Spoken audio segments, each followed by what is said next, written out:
Welcome everyone. You probably realise that I am not Chief Justice Alsop and I am standing in for Chief Justice Alsop, who's unable to be here tonight.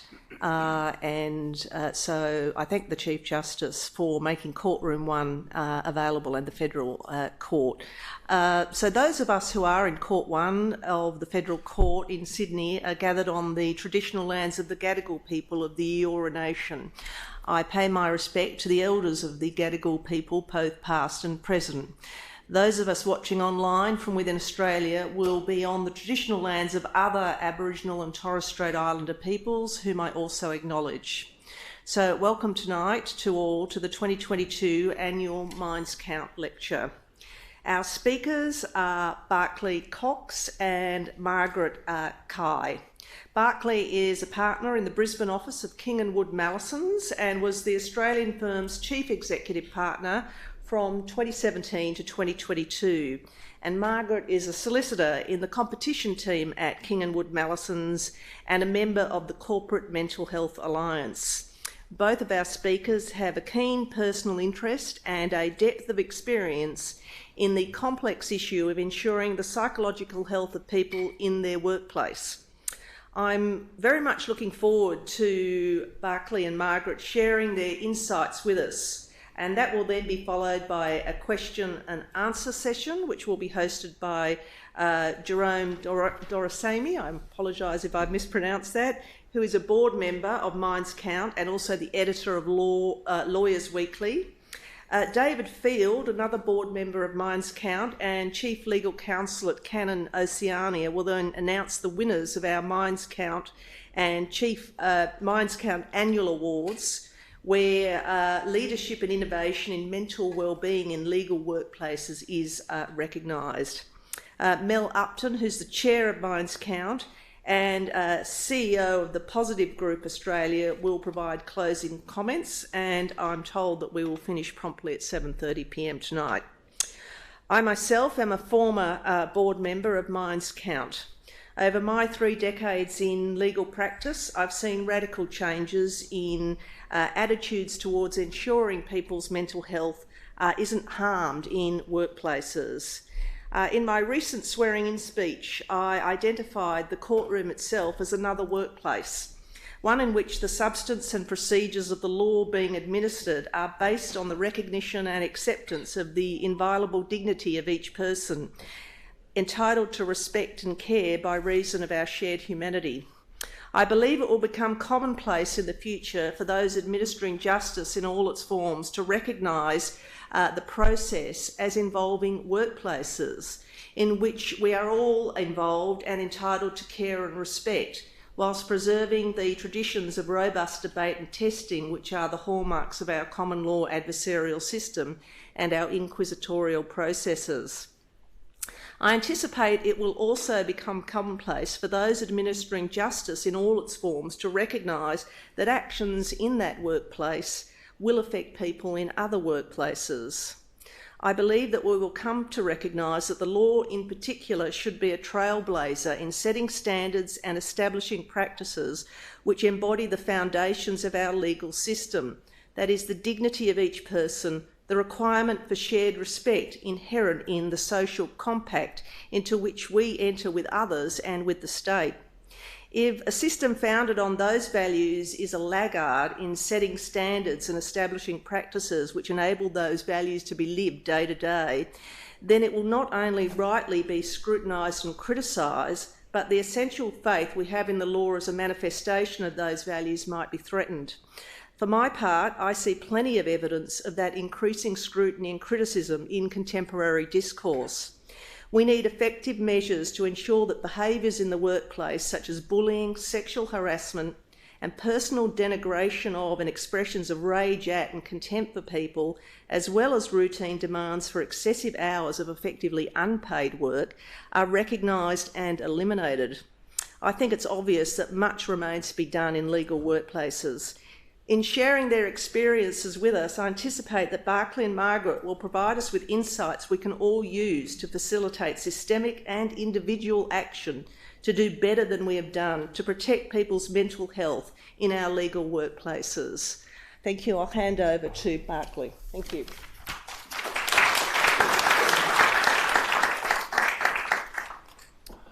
I would also like to acknowledge the traditional owners of the land on which we meet, the Gadigal people of the Eora Nation, and pay my respects to their elders past, present and emerging, and in particular pay my respects to any First Nations people here today or listening online. And given that we're here to focus on mental health, thank you, in the legal profession and putting those issues into some perspective, I would like to also acknowledge the impact of intergenerational trauma on the health and well-being of First Nations people in urban, regional and remote settings. Better understanding and accepting the impact of intergenerational trauma and sadly unacceptable current generational trauma, including through the truth-telling process and the link between health, including mental health and justice, I think is a critically important topic for our country to unpack as we respectfully and sensitively move forward. I'd also like to acknowledge and express appreciation for the kind and insightful words of Justice Jagot. Congratulations on your swearing in as a Justice of the High Court, which made everyone at KWM extremely proud. Lastly, I'd like to acknowledge all the distinguished guests, including Justices Burley, Katzman, Markovic, McNaughton and Deputy Chief Magistrate Freund. Thank you to all of you for attending tonight. And I'm extremely pleased to be sharing today's presentation, as Justice Jagot has mentioned, with Margaret Cai from our Sydney office. I'm very confident that you'll appreciate the value of Marg's role here tonight by the conclusion of her remarks. Marg and I are first going to introduce ourselves in a bit more detail, and then we'll share some stories and perspectives before some closing remarks, and as Justice Jagot has said, followed by some Q&A hosted by Jerome. So I'm a partner and former Chief Executive Partner of the Australian arm of international law firm King & Wood Mallesons. And as luck would have it, and I say that genuinely, I was CEP during a time when the importance of the issue of mental health for a range of reasons became self-evident and more openly discussed than it was when I took on the role. I know the issues we're grappling with and discussing today are also important to the leadership of our competitor firms, with whom the spirit of cooperation on the issue is strong. So I started working full-time in a law firm in 1986 as an article clerk in my late teens. After more than 30 years under my somewhat bigger by then belt, with by that stage in my career an openness to change, it wasn't always the case, a strong filter for fairness, like most lawyers, and despite being a pretty hard taskmaster in practice, an unwillingness to accept the status quo as to how a large law firm approaches its people management strategy, I was elected as Chief Executive. In my role as Chief Executive, I maintained a willingness to share that I, like many people, have a propensity and predisposition to anxiety. Sure, it has had and still has from time to time an impact on me where worries get out of proportion and the better of me, but with a growth mindset and lots of help and support, I've learned to manage it effectively. The issue of mental health is relevant for everyone. Whether or not there is a chronic issue or a predisposition to that mental health issue, with the right or wrong conditions, mental health issues can creep up on anyone. So by focusing on this issue for everyone, we have an opportunity and a responsibility to create a safety net through which less people will fall, and more brightly to turn on a level of engagement, creativity, goodwill and discretionary effort that will propel our organisations and the profession forward. 3 preliminary points before I hand over to Marge. Marge and I are not mental health experts. Seeking advice from experts and using published resources designed by experts in navigating this issue is so important. We've been blessed with some amazing people, experts at KWM and external consultants who've supported and guided and encouraged me and us along the way. In particular, I'd like to acknowledge Jo McAlpine for her amazing guidance and support, including in preparation for tonight's event. KWM is very proud to be members of Minds Count and the Corporate Mental Health Alliance, who have invaluable resources available online. Secondly, KWM of course does not have all the answers, and this is an ongoing journey for us. Like all professional services firms, we need to stay very focused on it. I acknowledge the lived experience for some of our people remains challenging from time to time. Challenges in law firm life are not going away. We can, however, do our best to create positive conditions in this context. My successor, Renee Latty, has taken the baton firmly in hand and is continuing down this track with enormous drive, determination, empathy, including by drawing in the latest and forthcoming legislative developments, such as those to follow the accepted recommendations from the Respected Work Report, which are clearly linked to this issue, and the adoption recently and notably by New South Wales of amendments to the workplace health and safety legislation following the Boland review. Thirdly, KWM is fortunate to have resources available to explore these issues in detail. So we're here to share some stories and perspectives which we hope members of the profession find useful, personally, professionally, for your organisations, or to the extent that you have an ability to influence at this level for the profession as a whole. Thank you, Marg, for joining me today. We're all very lucky to have you here. You represent the future of our profession and the cohort of people we need to feel supported, to be fully engaged, to service the needs of our clients and the community in a way that they will most value. Over to you.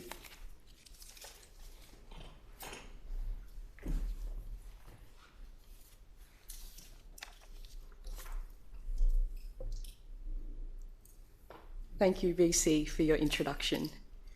It's a privilege to be able to speak alongside such a committed advocate on mental health and a leader in the law. It's also special that we do so in front of many, many other leaders in law. To me, it's a sign of the deep interest that all parts of the profession have in reflecting on and challenging current practices. When I was younger, in my mind, a lawyer was someone who liked talking a lot and liked arguing even more. I loved doing both things. My parents, who don't know much about the profession outside of what's on TV, would tell you with confidence that I've got the perfect personality for it. Today, I'm a solicitor at King & Wood Mallesons and a member of the Corporate Mental Health Alliance Australia and its Early in Career Committee.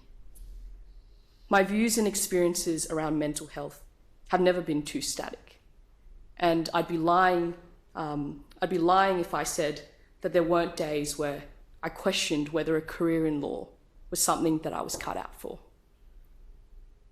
Today, I want to briefly talk about my experience as someone with anxiety, then move into a discussion about early in career experiences in the law, what some of our expectations are for a mentally healthy workplace, and the kinds of initiatives that will achieve this. One thing that's clear to me is that momentum for psychological safety in legal workplaces and the broader community is building, and it will only get stronger from here. When I was in high school, I had my first experience with anxiety. It was consuming and manifested in a constant state of overthinking, worry, and physical illness, and I was deeply ashamed about it. I remember being so conscious of how fast my heart was beating and having to sit on my hands in class to stop them from shaking. These are still things that I experience from time to time. As I transitioned to uni, I was comforted by the existence of messaging around wellbeing. Mental health campaigns and open discussions about the profession were important to me because they chipped away at the stigma and acknowledged head-on the psychological risks associated with a career in law. In my last few years of law school, I was involved in the Australian Law Students Association, or ALSA, and saw how deeply concerned students were about the profession that some of them were about to step into. Part of the concern was grounded in a degree of cynicism over whether the firms, organisations, and leaders of law truly cared about the uncomfortable facts around wellbeing in their profession. In 2020, I was the president of ALSA, and mental health, along with bullying, sexual harassment, and diversity in the legal profession, which we know are issues that often intersect, were top priorities. These issues mattered to the leaders of law student bodies, and so we introduced initiatives and spoke about them. We spoke about them amongst ourselves, within our communities, with our law schools, with the media. And while we received a lot of support and encouragement for our advocacy in these spaces, it definitely wasn't universal. Here are some of the comments we also heard. When some judge roughs you up, what are you going to do?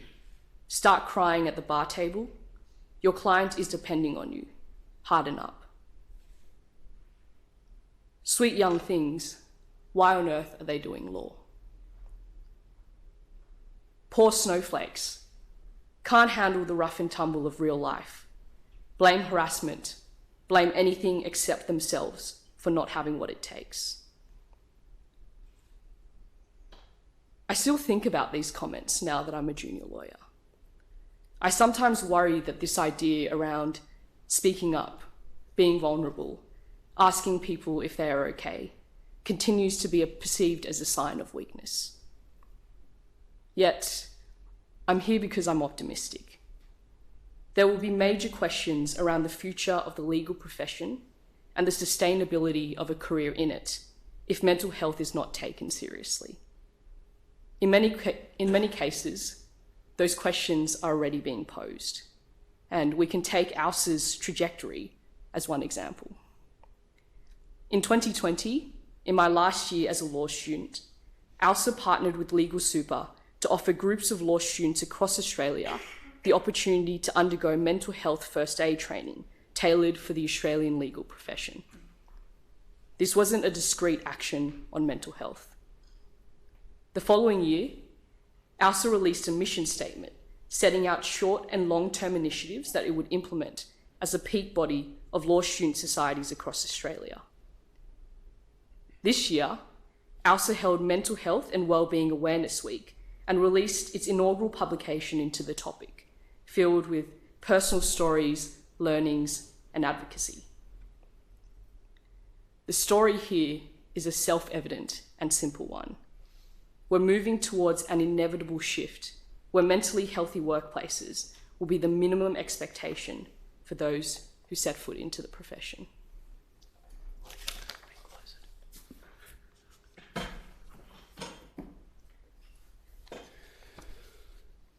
Thank you, Marge. So I'm now going to share KWM's journey in this domain over the past 5 years.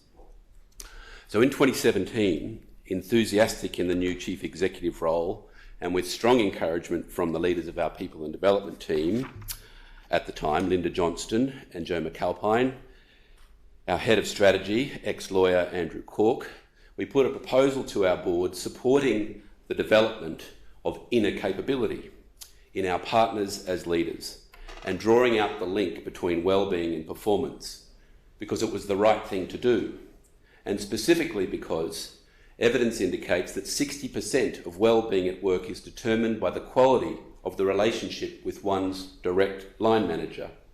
Secondly, because supportive teams have better learning and development outcomes, an area of untapped potential for the firm. Thirdly, because of the demands on our partners, which are extremely high. Fourthly, because there was an inconsistent experience for the people across the firm. And lastly, because the client or customer experience is a direct function of the employee experience.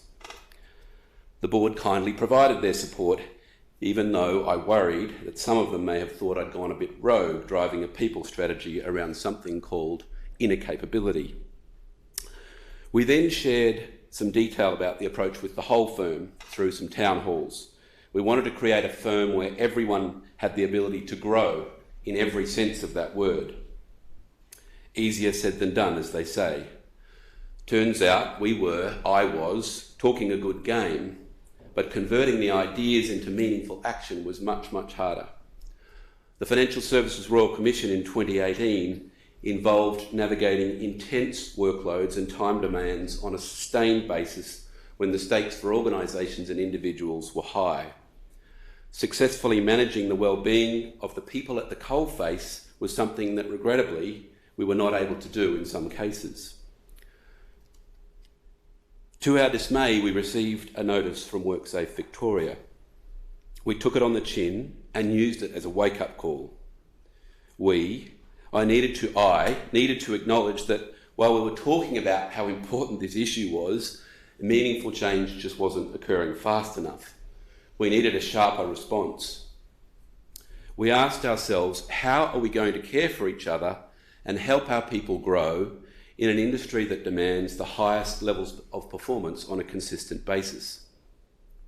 So Jo and I undertook face-to-face listening sessions with our people in all of our centres, particularly the graduates and particularly those who worked on the Royal Commission, to understand their lived experience, not as making any assumptions about that. Notably, there was an inconsistency between some truly great stories, and even though there was no sign of bad intent, some very sad and troubling ones, given the really tough circumstances.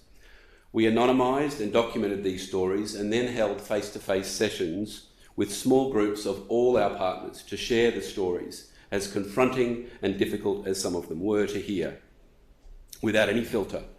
And we also included a refresher on our legal obligations under workplace laws.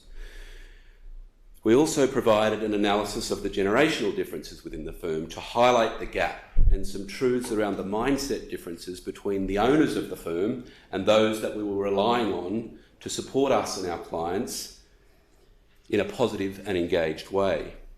For example, at the time, 69% of our partners and only 10% of our non-partners were Gen X, whereas only 10% of our partners, but 89% of our non-partners were Gen Y. We formalised our tactical responses, including capturing all our resources around workplace wellbeing and support in one easily accessible place. We put in place detailed compulsory processes and additional support for what we called extra demand matters. We improved our approach to rest and recovery after intense periods, and at a deeper level, we re-emphasised the importance of fostering supportive teams, and we unpacked what that actually meant.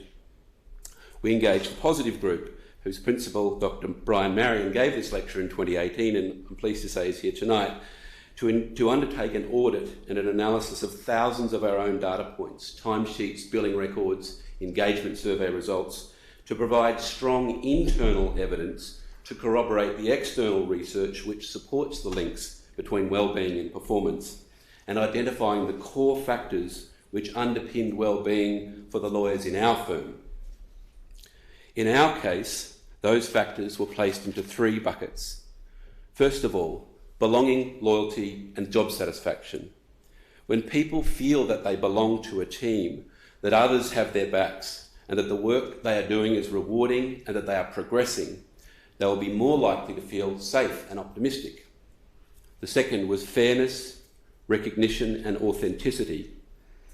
When people feel everyone is treated fairly, are recognised appropriately, and don't have to pretend to be someone that they aren't, it eliminates worrying and overthinking, which can cause anxiety.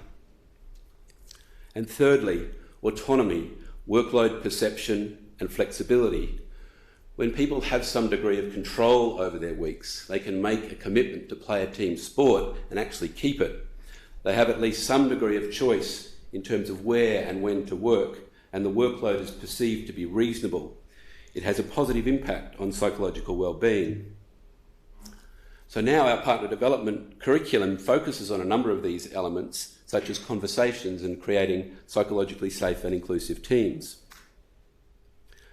As part of this analysis, an assessment was made that, consistent with external data, it was likely that we had around 15 to 20% of our lawyers showing signs of sitting at the lower end of the psychological wellbeing continuum.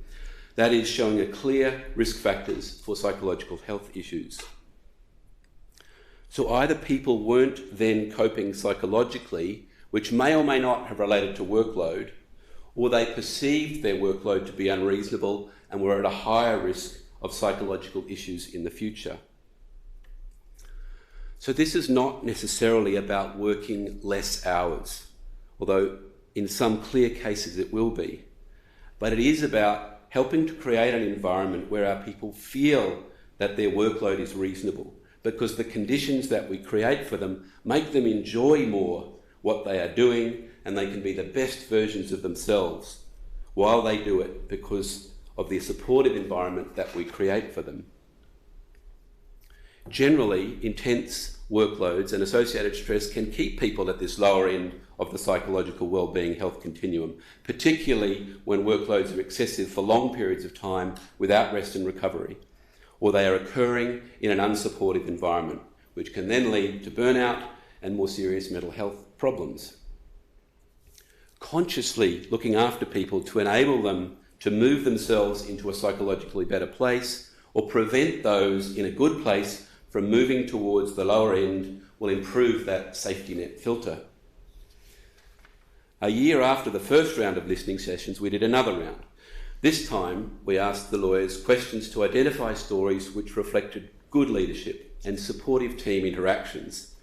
And this was in response to partner requests to hear examples of great things other partners as leaders were doing, and was based on an understanding that when we focus our attention on peak experiences and best practice, these things tend to flourish, accepting that there was going to be inconsistencies remaining.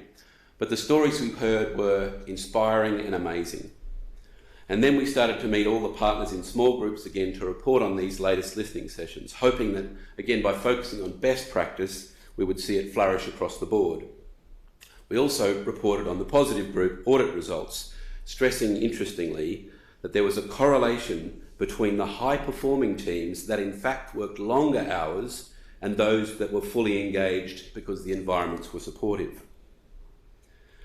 But of course, before we finished that new round of partner sessions, COVID hit.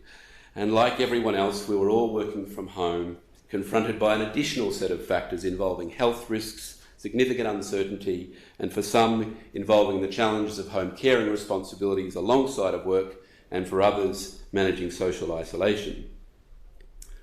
To the great credit of our leaders and our people, and I'd like to think because we'd been discussing and building an understanding of issues like belonging, authenticity and autonomy and trust already, we had a head start on supporting our people through the pandemic. While it was hard for many, the wonderful spirit and goodwill of our partners and our people shone through.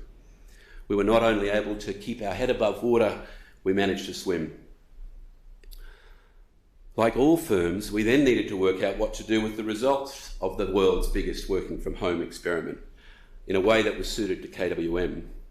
Joe and Evie Bruce, who's now the General Counsel of Macquarie, embarked on a ways of working co-design process with our partners and our people. It was really important in order to maximise the benefits and minimise the risks from a team engagement perspective, not to be prescriptive from on high as to how we were going to move forward. That would have been completely inconsistent with what we tried hard to embed around the importance of trust, and it would have destroyed a big part of the well-being improvement that many felt were achieved through a working from home balance. So the co-design process delivered an outcome which ensured, or aimed to ensure, that the client, the team and the individual needs were calibrated. It required flexibility, coping with a bit of ambiguity, but the fact that it was co-designed, while again not perfect, gave a sense of ownership to all stakeholders, which helped us move forward. And now in the evolution of things, we're all learning more about the importance of social support and social connection and the link to mental health. We know that we are stronger together, and feeling included in a group which is fostered by face-to-face interaction makes us feel safe and enables us to manage challenges more easily. So the next challenge, as I mentioned, this will be an ongoing journey as circumstances constantly shift and we learn as we go, is to ensure that the social glue factor is appropriately provided for in wherever we eventually settle on the optimal work from home, work from the office balance. Back to you, Mike.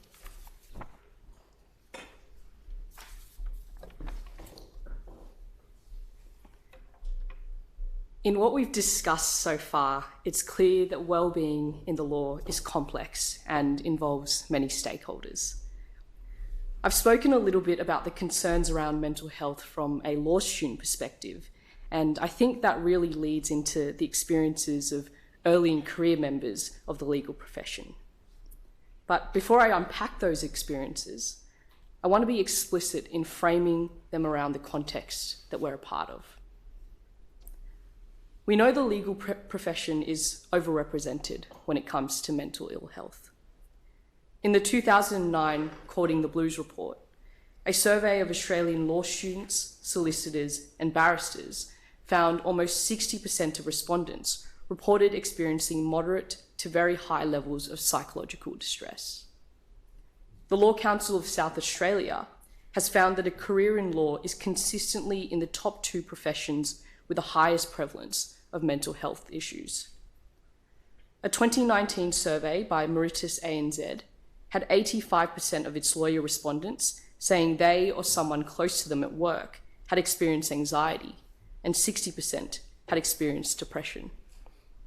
And concerningly, the International Bar Association's recent global study into the mental well-being of legal professionals found that 1 in 10 respondents under the age of 30 have experienced suicidal thoughts as a result of work-related mental well-being issues. The empirical and anecdotal evidence around mental health and the law is significant.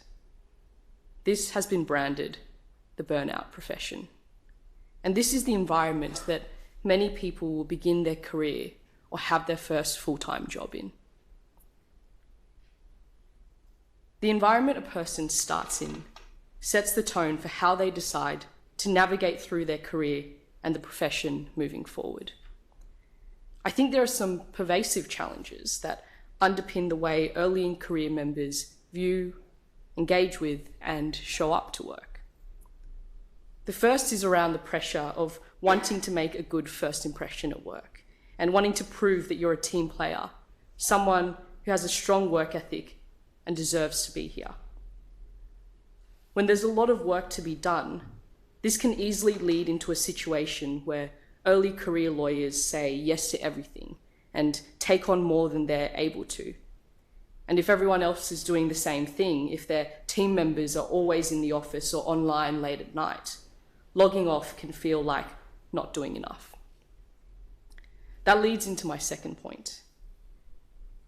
It is incredibly difficult for a junior member of a workplace to ask for help or even identify that they need help when everyone around them is seemingly fine. If a constant state of high stress, urgent deadlines, long days, and perfectionism are merely part of our business as usual, then as a junior lawyer who doesn't have an established career or track record, being the first person to say that you're not okay risks communicating to others that you don't have what it takes to be here. And finally, a natural part of being a junior member of the legal profession is having less experience and autonomy. Perhaps it's less agency over what kinds of work you do and how and where you do it, and less visibility around when things are coming in and when they need to go out. The confluence of these factors has the potential to undermine feelings of stability at work. And that lack of stability can turn into feelings of helplessness or isolation. These are common themes for early in career members, whether they have personal experiences with mental ill health or they don't. So with this context in mind, what does progress look like? And how can the legal profession move forward to establish a psychologically safe place where even its most junior members can thrive? Last year, the CMHAA conducted some research into early in career experiences in the workplace. The study focused on graduates and junior participants across legal, retail, professional services, health, technology, and insurance industries. And there were some clear takeaways around the early in career experiences with mental well-being in all these workplaces. First, the responsibility to manage mental health and the onus for seeking help or speaking up is often placed on an individual. But if we know that the legal profession is already a high-risk environment for its people, then workplaces have an active role to play in supporting the well-being of their employees. I don't think I'm saying anything that is inconsistent with where the law is at or where it's headed. This responsibility really has to go beyond cosmetic solutions like yoga, meditation apps, and publicising a set of numbers that employees can call. The IBA's global study into mental well-being identified the risk that some of these activities and initiatives can even delay the development of more sustainable and strategic approaches to mental well-being. The IBA notes here that well-meaning is not a substitute for well-being. The workplaces that I think will truly champion a mentally healthy environment are the ones that recognise the importance of shared and sustained responsibility. This means consulting and co-designing work initiatives and policies with people across different roles and levels of seniority. It also means implementing them and regularly assessing their effectiveness. Prioritising such long-term objectives over short and specific activities also signals that a workplace is committed to its people.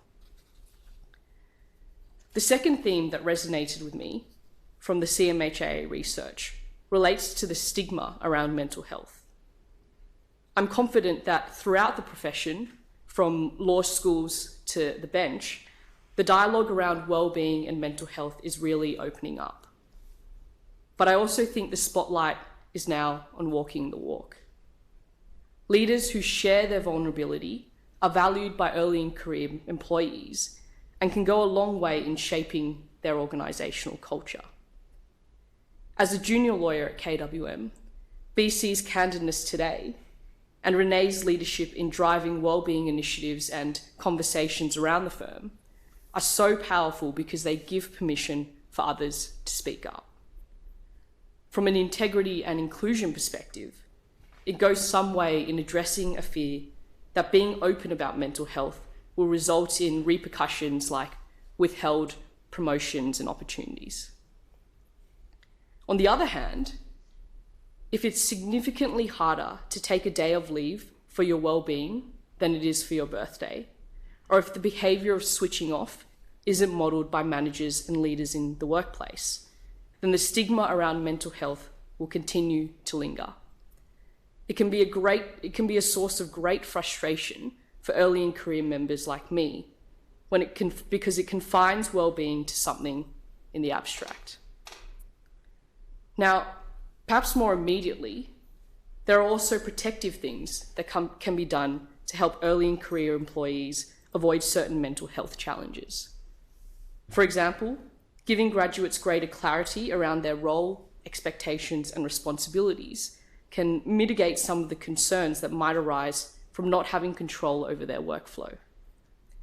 Without a degree of structure, I think the competitive environment of a law firm can place pressure on early in career members to hang around, capitalize on every opportunity or risk falling behind.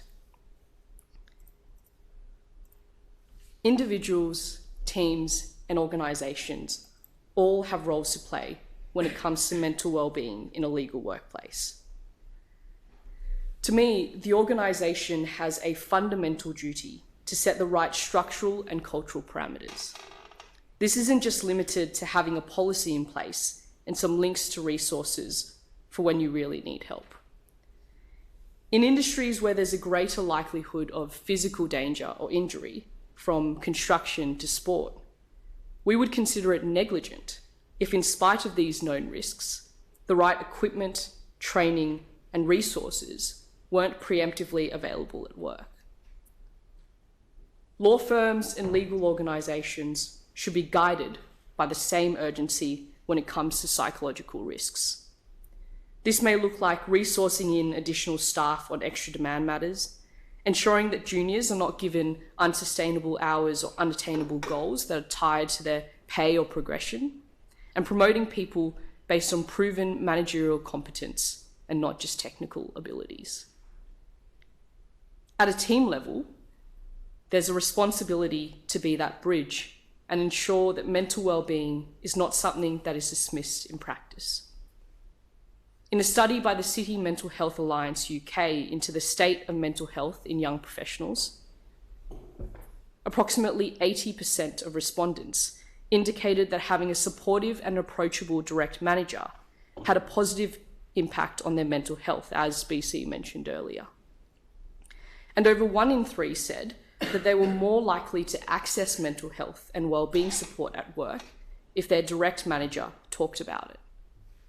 So something like training senior lawyers and managers to be aware of the contributors and protective factors around mental health should be a crucial part in building a team. This then has a follow-on effect. Maybe it results in clearer communication flows throughout the team, not keeping people on standby in the evening or on weekends if it's not necessary, or giving people permission to ask for help. At the individual level, there's also a responsibility for self-care. And the way this looks is different for everyone. For me, I find that sitting outside for lunch has an instant energizing effect. And so on days when my work is a bit more self-paced, I definitely try to do this. Separately, we know that setting clear boundaries at work is protective. Organizational psychologist Adam Grant observes that people who don't do this and say yes to taking on more work all the time can risk becoming doormats and easily get burnt out. Again, firms and teams have a critical role to play in empowering early in career members to be able to speak up, trust those around them, and set the proper boundaries. When early in career professionals do speak out about mental health and well-being, it's not because we're not interested in working hard. We understand that a legal workplace is a high-pressure, high-performance environment. But early in career members and law students who enter the profession are also acutely aware that preventative measures are always going to be more effective than a reactive approach to mental well-being.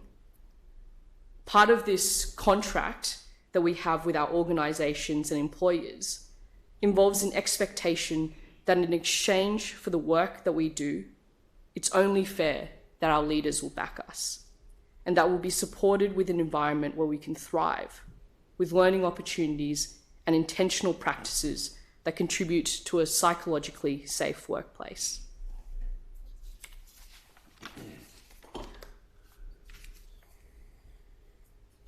Thank you, Marg, for your insights and your bravery and your candidness. I wish when I was at your stage of career, I had your presence and maturity in the way you look at the world. So thank you. And I'm confident that everyone now understands my comment at the beginning about appreciating the value of your insights once they heard you speak.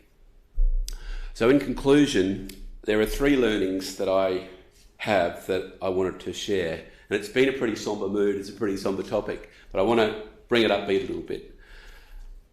Because I think there's a distinct advantage here in being proactive.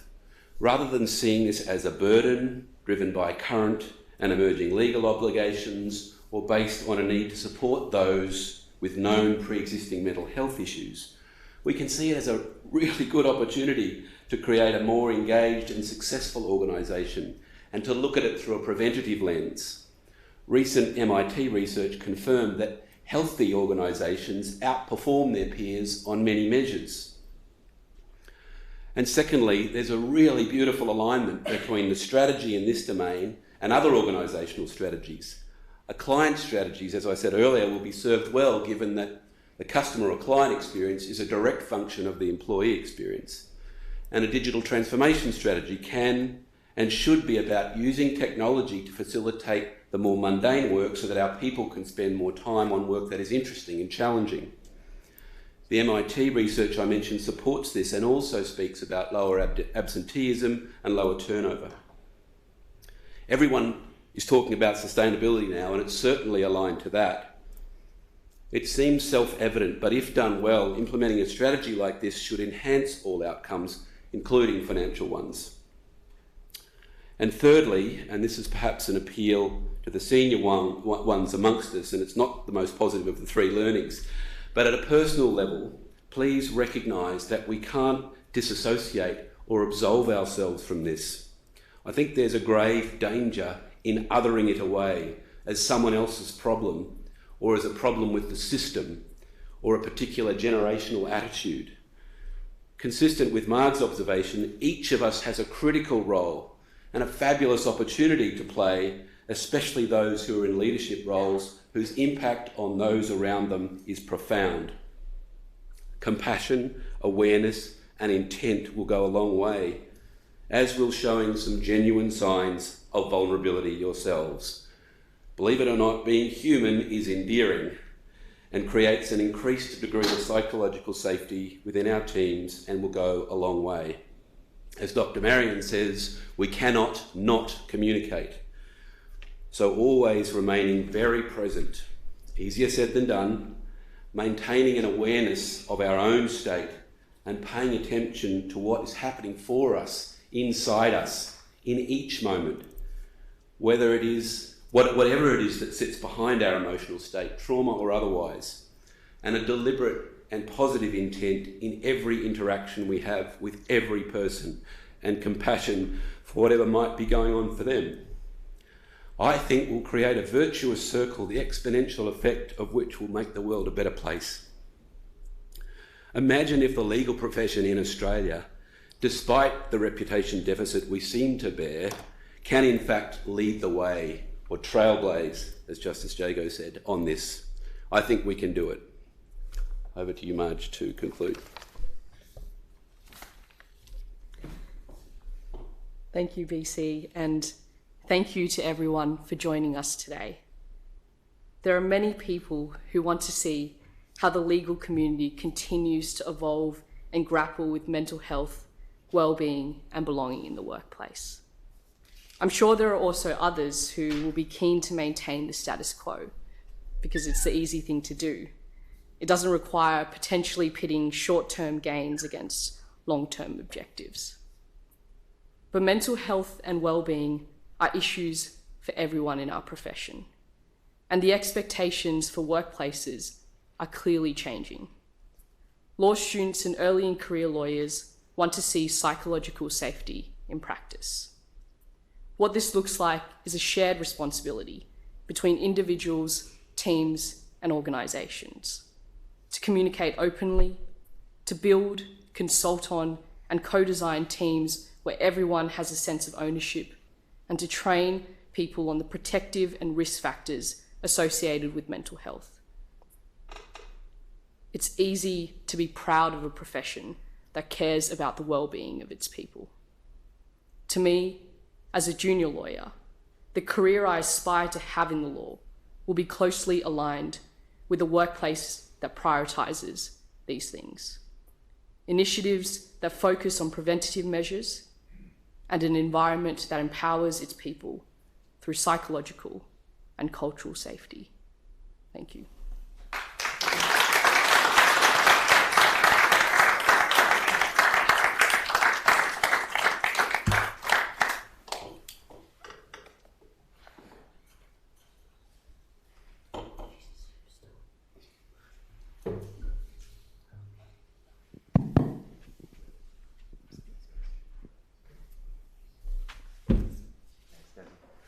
And thank you both, Marge and Berkeley, for that fantastic presentation. I certainly got a lot out of it. And Marge, speaking as someone who was once a former lawyer, also speaking publicly about my own experiences, I really commend you for what you've done this evening and for your bravery. So thank you. And same to you as well, Berkeley, for speaking about your own experiences.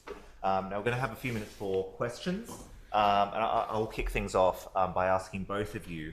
Because you were talking about the sort of shared responsibility, between the employer and the employee moving forward.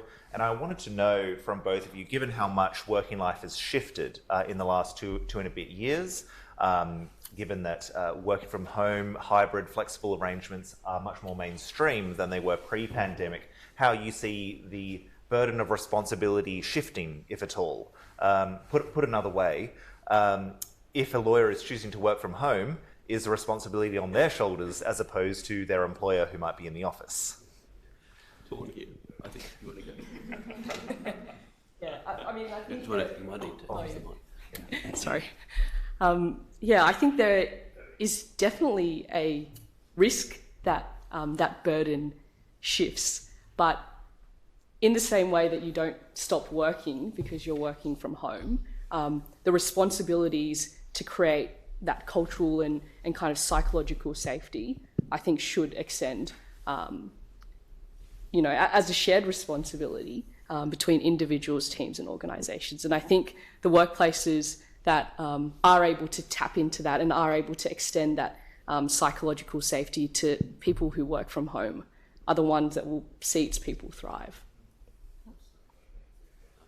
No, that's all right. I think this is on now, so hopefully those streaming can hear me.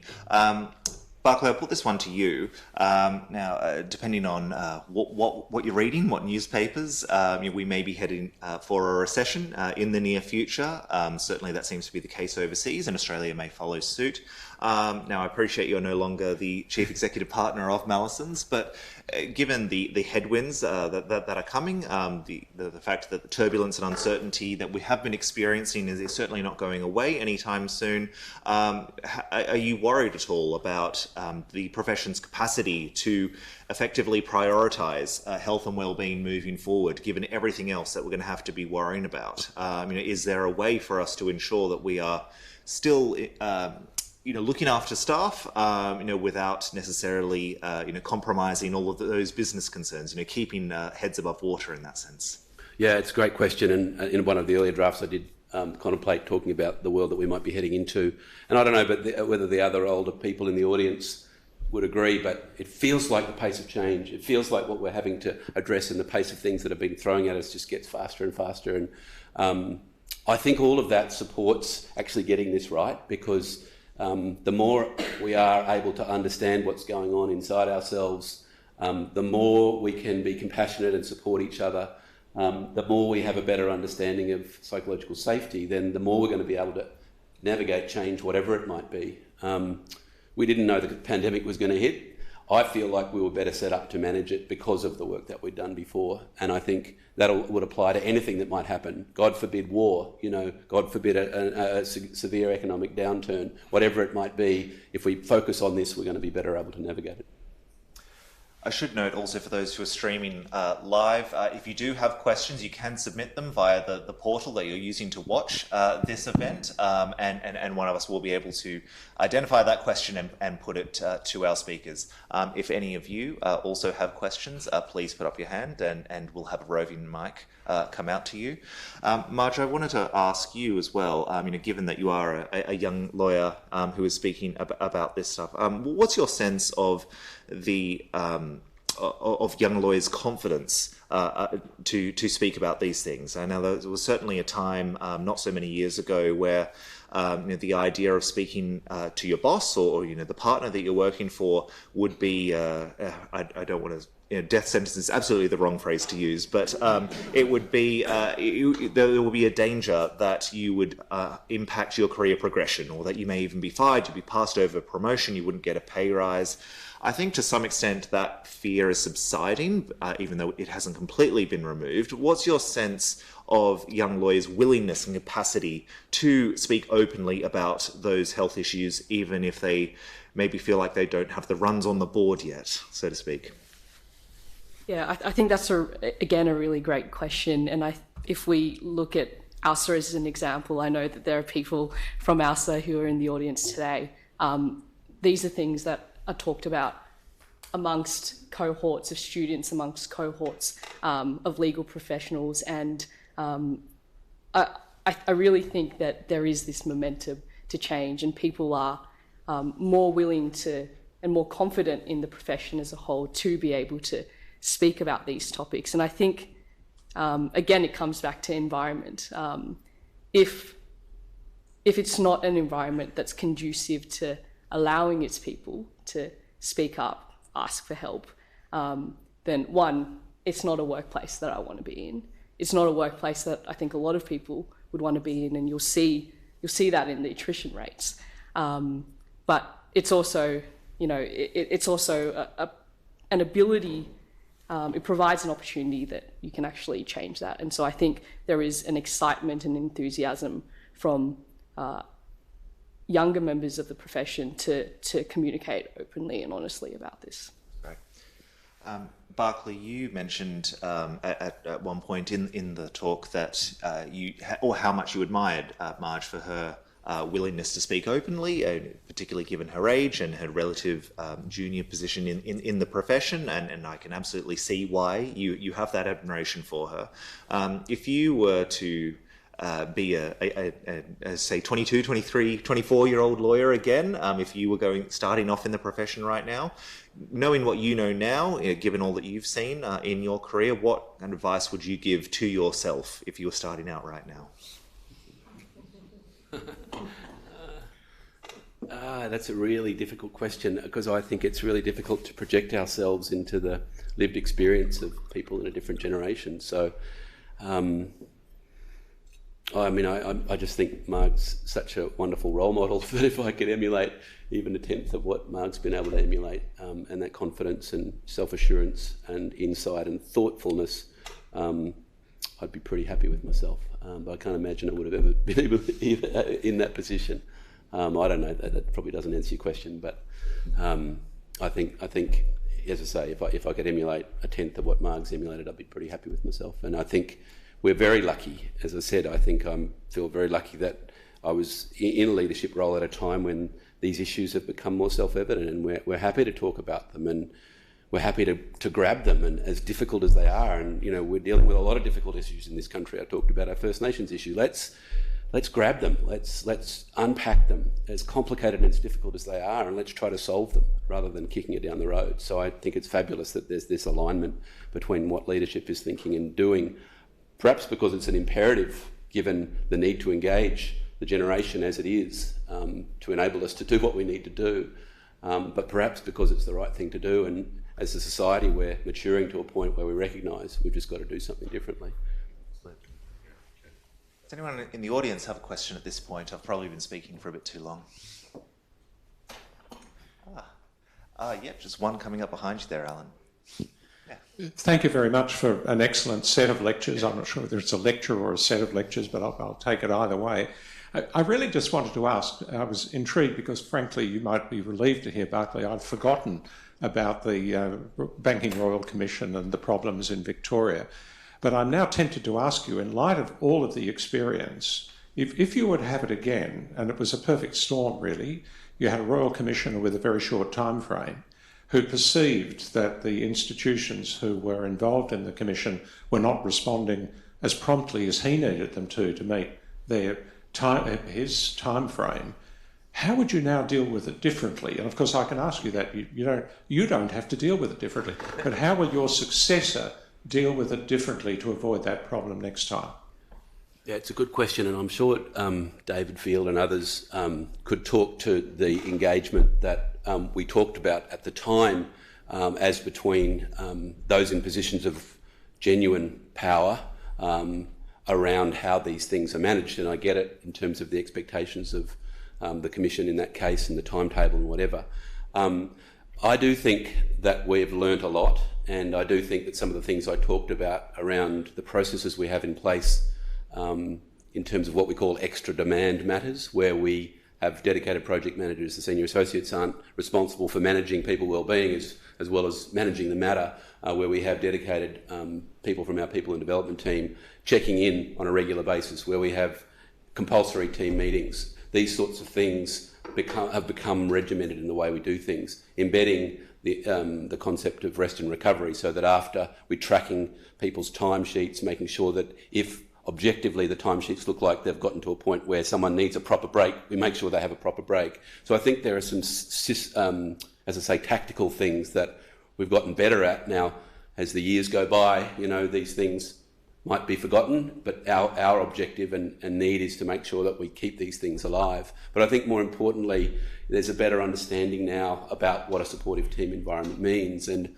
that the little things around, I don't know, it's just that sense of teamwork, the sense of emotional support, the care, all those emotional aspects, I think, are becoming more understood and will hopefully serve us well. But I would hope, I mean, those conditions were appalling and impossible, in many senses too, as many in this room will remember, to navigate. But I would hope that, things are going to happen in the future. There'll be transactions, there'll be royal commissions, there'll be court cases where the intensity is huge. But I think we've learned a lot, and I think we'll be better at it next time. Anyone else in the audience who... Oh, over here. Where's the roving mic? Great. Hello. I was just wondering if you could give us any insights on how your conversations with clients are going on this issue, and in particular client demands in what is a very competitive market. And that is what causes a lot of the issues sometimes. Yeah, I'm really pleased to say that our clients have been amazing and very understanding and supportive, and whilst we all recognise that we're in the top tier of the legal profession, we need to provide a service level which meets the expectations and needs of a particular transactional court case. So there's going to be times when it's on, and the investment of time and effort and energy and intellect in these matters is going to be intense, and that's okay. As I said, it's not about the hours. It's about making sure that we've got mechanisms in place to put a release valve in there to make sure that someone is properly protected if it gets to a point where there's a risk of where there's a psychological risk, and that the team environment that we're creating on these matters is such that the psychological risk is low. Clients are as much facing this issue, as we are. They're under-resourced in many cases. Expenses is an issue. So I think it's an issue as familiar to them as it is for us. So I think they've been very understanding. Can I just ask a very quick follow-up to that for you, Berkeley? Notwithstanding the fact that often in-house legal teams will be getting their own demands from other departments within whatever business or organisation they work for. To what extent is it reasonable for law firms such as Mallesons, or any other, big law firm across the country? To what extent is it reasonable for them to say to their clients that we're going to drop off your legal services panel unless certain working conditions are met? Like, if you keep sending us work at the 11th hour and expecting it by 9 a.m. tomorrow morning, that kind of situation is just untenable for us, because we want, as a firm, we want to prioritise the health and well-being of our staff.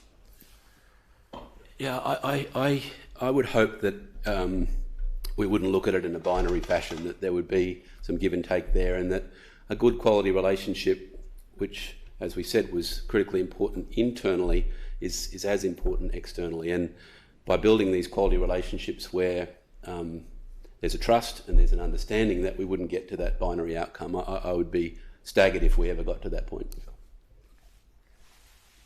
Oh, got a question over here. Managing psychological challenges can be particularly challenging for people who also have caring responsibilities on top of a very intense job. How can workplaces and big firms be supporting people with caring responsibilities? Yeah, I feel like, it's a really, really good question and a difficult one to solve.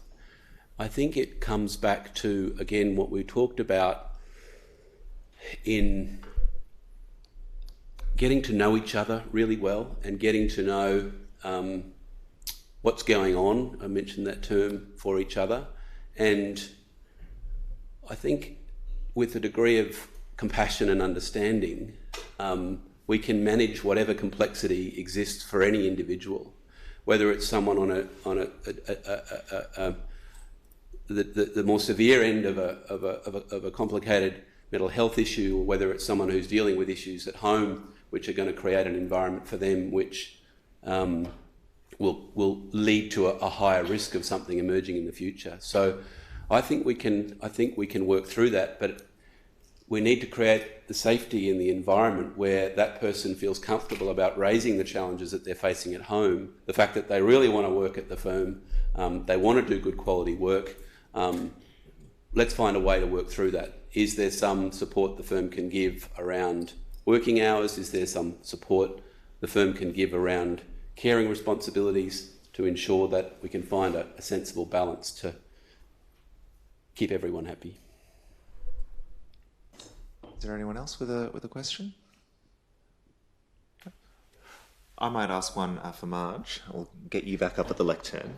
Now, you are, at this moment, you're sharing the bar table with Australia's newest High Court judge.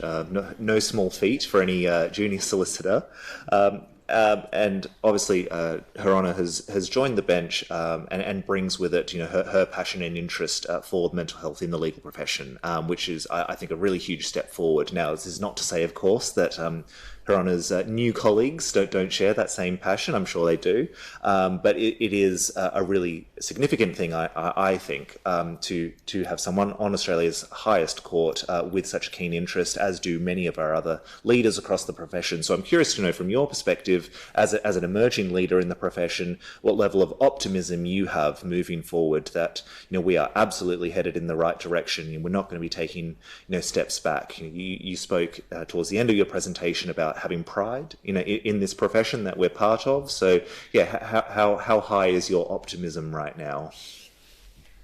Yeah, I've tried not to think about Justice Jagot sitting very close by, because I think that will stress me out, and so I tried not to engage too much or even look at you. I'm sorry, but yeah, I think, wow, what a powerful statement it is, not just to have Justice Jagot here today, but also all the other members. All the other leaders in this room. That is what fills me with optimism. We're definitely heading in the right direction, and I think if we can all kind of, go back and take away that momentum that we can see today into our workplaces, then yeah, it's, like I said, it's only going to get stronger from here. The momentum is coming from law students, from early in career professionals, and if we can get everyone at every level pushing that momentum, then yeah, there's no way to go back. Absolutely. Once again, thank you both so much, to the pair of you, for sharing your insights and for being with us here tonight. Could you all join me in thanking Mark and Berkeley? Now I'm going to hand over now to David Field, who will be doing the awards for this year.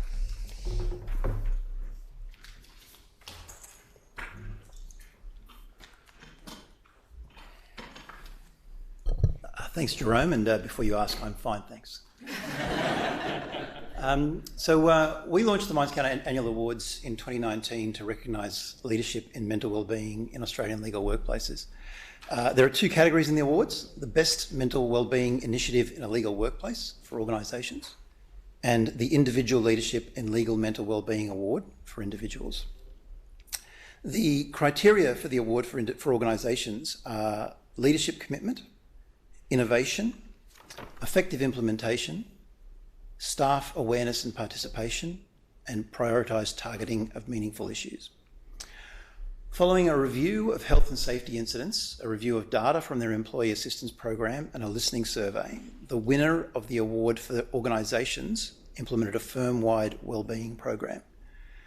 While the program started with a focus on healthy minds and healthy bodies, over time the firm came to realise that the issues were deeper, and the program evolved to focus on building a healthier culture and a healthier workplace.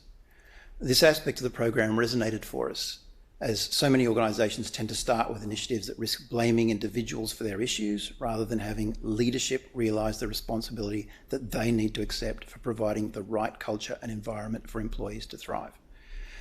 The organisation celebrated the resulting increase in utilisation of their employee assistance program and an increase in reported health and safety incidents and near misses, as increased awareness led to more employees seeking help and more employees identifying health and safety risks. The insights from this increased reporting led to the organisation enhancing their vicarious trauma program and producing a guide to responding to people threatening suicide and self-harm to further reduce psychosocial risk for employees. The winner of the Minds Count Foundation Best Mental Wellbeing Initiative in a Legal Workplace for 2022 is Shine Lawyers.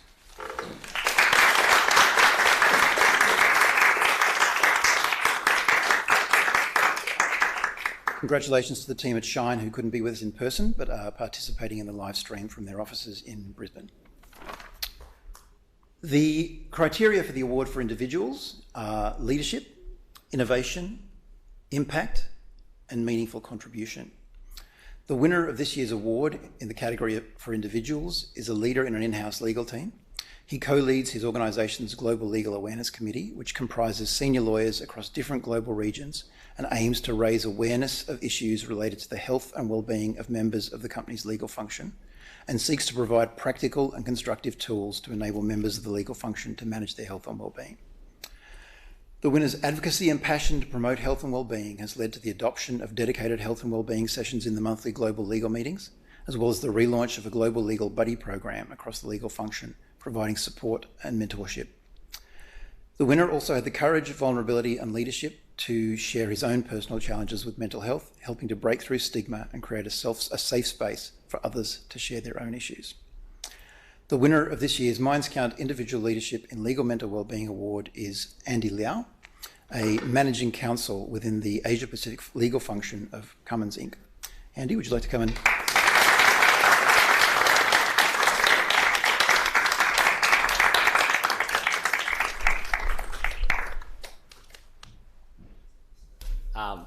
Thank you so very much. What an honour. First of all, thank you, David and Minds Count, for honouring me with this award, championing psychological health and safety in the workplace. Very, very important. To all the other nominees as well, every one of you just as deserving as I am to get this award. Everything that we do together is so important to creating dialogue and promoting mental health and wellness. Obviously, I can't do this by myself, so thank you to all the colleagues and my partner who's watching through Melbourne live stream right now. So, hey guys, thank you for always encouraging me and to have the strength to talk about mental health wellness and driving these initiatives. And most importantly, thank you to my employer Cummins and to our General Counsel Kate, who has given me this platform to talk about this very important topic and the stigma, I would say. So just to echo some of the words that Marge and Berkeley has said today, there's a stigma in our workplace and amongst us lawyers that we can't really talk about how we feel. So as counsellor and as guardians to others and our clients, that we always have to suppress how we feel and in order to better serve others. So no matter how low we feel, we always have to keep it in. So I guess what I'm doing here at Cummins and hopefully everyone else is that little by little we can break down the stigma and talk about mental health wellness, create dialogue and just acknowledge that sometimes it's okay not to be okay. So thank you very much. Congratulations again, Andy. I would like to thank our judging panel for taking the time to review the submissions. Please just join me one more time in congratulating the nominees and winner of the award, nominees and winners of the award for this year's Minds Count Foundation Annual Awards. And we hope that the process has inspired you to start planning your submissions for next year's awards. I'll now hand across to the Chair of Minds Count Foundation, Mel Upton.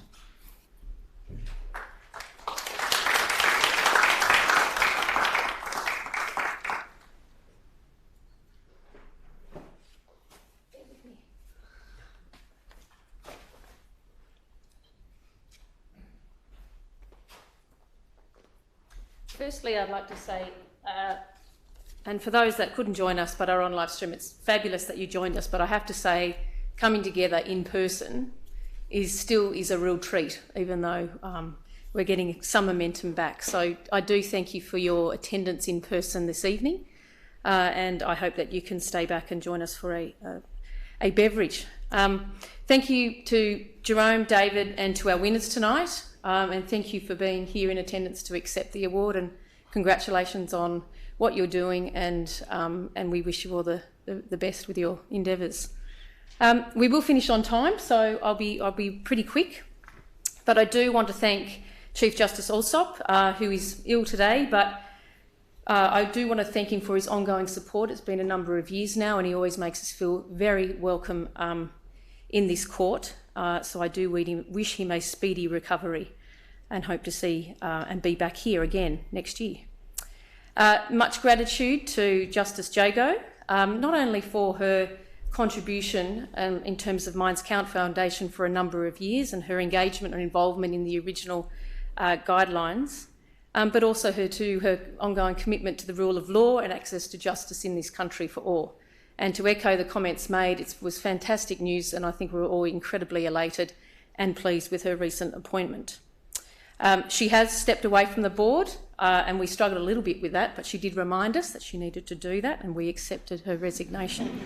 But she also echoed, though, she would always remain a friend of the foundation, and there is no doubt that she's incredibly passionate and will take that to her new colleagues as she starts or finishes week 2 in the new job. A very big thank you to Berkeley and Marge. When I asked Berkeley on behalf of the board, he said to me, what have I got to say? Why would anyone be interested in listening to me, Mel? Well, I think you won't. Where is he? Where is Berkeley? There he is. There. You could not hear a penny drop. So I do congratulate you for your authenticity, your vulnerability too, and I think just for sharing that with a room full of colleagues takes a lot of courage. To Marge, well, I think the legal profession is in really good shape going forward, and it was just wonderful again to get to know you in a number of forums now. So keep up the good work, and in terms of, I think Jerome sort of said emerging leader, and that's right in one sense, but you're already leading. So continue on the fabulous work that you do there. There are a number of things, I think just some insights, just reflecting on what was said, but well-meaning is no substitute for well-being. Walk the walk. Protective factors and techniques. So that's when we got into the more positive side of the conversation, are absolutely key. Proactive. I think Berkeley mentioned the water at some point, but I'll refer to it as upstream. And I think that's absolutely key. And I think what Berkeley also said, being human is endearing, and getting to know people, understanding people, the journeys that they're on and where they want to go, the importance of that sort of connection, and I think this tonight is a display of that. But being human is a wonderful thing, warts and all. So to show your vulnerabilities, and also an acceptance that we don't always get things right. So those perfectionistic traits that we always have can sometimes hinder or hold us back. I do think I've always talked to an 80% rule in my life. Sometimes that's difficult to stomach, but I do think we need to have room, not only for where we make mistakes, but I think the best learnings comes from those abilities to experiment and to try new things. And I think hearing from 2 leaders tonight, there is absolutely a commitment to try new things. But the other thing I wanted to mention was just in terms of, I think the way in which you could tell between the connection between Berkeley and Marge, and I hope that's replicated in all relationships within firms. So even though they might not work in practice, and I'm not too sure if they do or they don't, but that importance, that mutual respect, the ability to listen and take note, and I can see that had happened when we had the briefing calls. There's absolutely, even though there's a difference in terms of positions within the firm, there is a mutual respect and also an openness and willingness to hear other perspectives. And I think they demonstrated that tonight as they engaged us all during the course of the lecture. So I would like to pass on a few thank yous. I thank you, Jerome, for facilitating the Q&A, the awards recipients, to the board, all of you, our important signatories and the community, which is a privilege to be part of. And I'm very, very confident that we are on the right track. So if I could ask, I do have some small gifts here. Justice Jagot and Berkeley and Marge, and also before you make your way to us, someone to join that parade, Desi. Now Desi is in the front row here, and I would like to give her special mention because I can say on behalf of the board, gee, she put us in good shape for this evening. So she expressed an interest in getting involved. Well, she got involved day one, and I think we all benefit from your passion, your engagement, and may you continue to have a good association with Desi, and we'll talk about that another time. But on behalf of the board, I do want to thank you very much for all the organisation, your commitment. You've come up from Melbourne today, and you've kept us absolutely on task. So I do thank you very much on behalf of the board for your generous spirit and your commitment. So if you would mind coming up and accepting these tokens, Berkeley, you can start. Marge, Justice Jagot and Desi.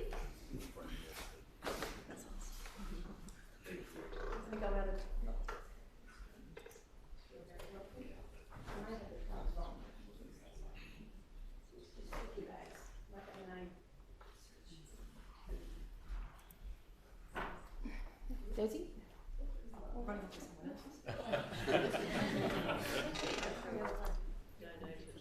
Back. Perfect. Perfect. Needs to be cleared. Okay, so I might close now. Also, actually, I do want to make a special mention to our ushers, which are all sort of throughout the room or outside. Our volunteers, a lot of which have come from SWAB. So Mary, in terms of her team there, are always incredibly generous.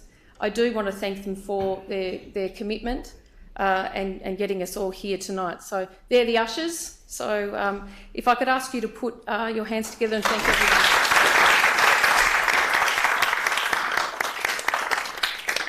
Thank you all again. Thank you for joining us via the live stream. There is a donation slide that is on screen, but also through the corridor. If you feel so inclined, there's a QR code there for donations. Now I'd like to close this evening's proceedings. I do want to invite those that are in person for some refreshments next door. For those that have joined us on live screen, I hope you get on and have a very good evening. I do wish all of you a very good night. Thank you again for your commitment and your attendance here this evening, and I look forward to seeing you again soon. Thank you very much.